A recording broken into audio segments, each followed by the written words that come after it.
At a moment when global sea lanes are under growing strain, the United States has quietly approved a $2.3 billion weapons package for one of Asia's smallest but most strategically placed states. The deal includes advanced maritime patrol aircraft designed to track submarines thousands of kilometers from shore. The question is not what Singapore bought, but why this sale matters now and what it signals about the next phase of power competition in Asia. If this agreement succeeds, it strengthens a web of deterrence across some of the world's busiest waterways.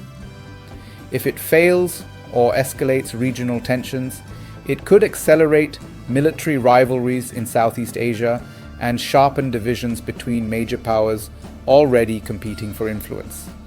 At stake is not just Singapore's defense posture, but the balance of security in a region that handles roughly 1/3 of global maritime trade and sits at the crossroads of US-China strategic rivalry. To understand the significance, you have to start with geography. Singapore is a city-state of fewer than 6 million people, yet it sits beside the Strait of Malacca, one of the most critical choke points in the global economy. Around 100,000 vessels transit this narrow corridor each year, carrying energy supplies, manufactured goods, and raw materials linking East Asia, the Middle East, and Europe. Any sustained disruption would ripple through global supply chains within days. For decades, Singapore has built its security strategy around keeping these sea lanes open, predictable, and insulated from great power conflict. The newly approved US sale fits squarely into that logic. The centerpiece is the P-8A Poseidon, a long-range maritime patrol and reconnaissance aircraft derived from the Boeing 737 platform. Operated by the US Navy and several allied forces, the P-8A is equipped with advanced radar, acoustic sensors, and data links that allow it to detect and track submarines, surface vessels, and maritime activity across vast areas.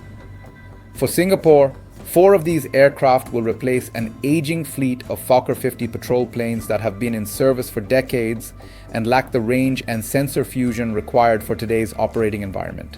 Alongside the aircraft, the package includes lightweight torpedoes and air defense systems, completing a layered approach to maritime security. The U.S. Defense Security Cooperation Agency framed the sale as enabling Singapore to meet current and future threats while remaining interoperable with American and allied forces.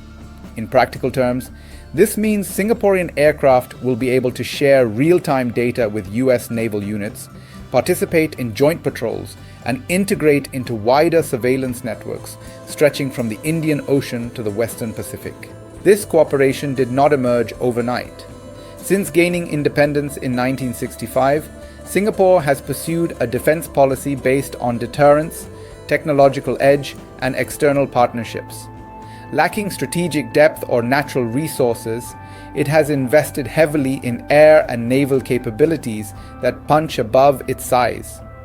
The United States has been a central partner, providing access to training, intelligence, and high-end platforms. Today, Washington has more than $8.3 billion in active government-to-government arms sales with Singapore, ranging from munitions to advanced fighter aircraft. The current deal builds on that trajectory. Singapore has already ordered 20 F-35 stealth fighters, with the first deliveries expected later this year. Combined with the P-8A fleet, these assets enhance situational awareness across air and sea, allowing Singapore to monitor its extended approaches rather than reacting only at its immediate borders. This matters in a region where submarine fleets are expanding, naval exercises are becoming more frequent, and misunderstandings at sea carry escalating risks. The regional context is crucial. Southeast Asia has long tried to avoid being drawn into open alignment with any single major power. Many states balance economic ties with China against security cooperation with the United States. Singapore has been particularly careful, maintaining strong trade relations with Beijing while hosting rotational US military deployments and supporting freedom of navigation principles. The Poseidon sale reflects that balancing act.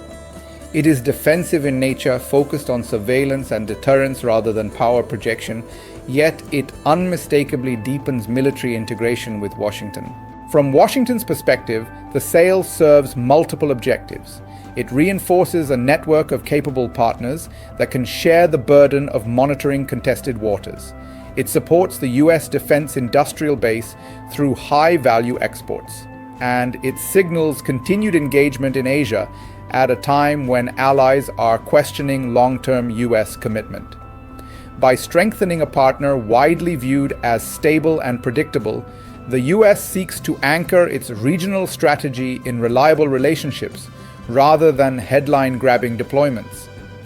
There are, however, alternative paths this story could take. One scenario is that enhanced Singaporean capabilities contribute to greater transparency at sea. Better surveillance can reduce uncertainty, deter covert activities, and support crisis management mechanisms. In this case, the deal would quietly reinforce stability, allowing commercial shipping and regional diplomacy to continue with minimal disruption. Another scenario is more complicated. As maritime surveillance improves, it could expose activities that were previously hidden, increasing friction between regional actors. Submarine movements, naval exercises, or patrols that once went unnoticed may now be tracked and publicized, raising political pressures and nationalist responses. In an environment where trust is already thin, improved awareness does not automatically translate into restraint. The deal also sits against the backdrop of intensifying US-China competition. While China was not named in official statements, its growing naval presence in the South China Sea and beyond forms part of the unspoken context.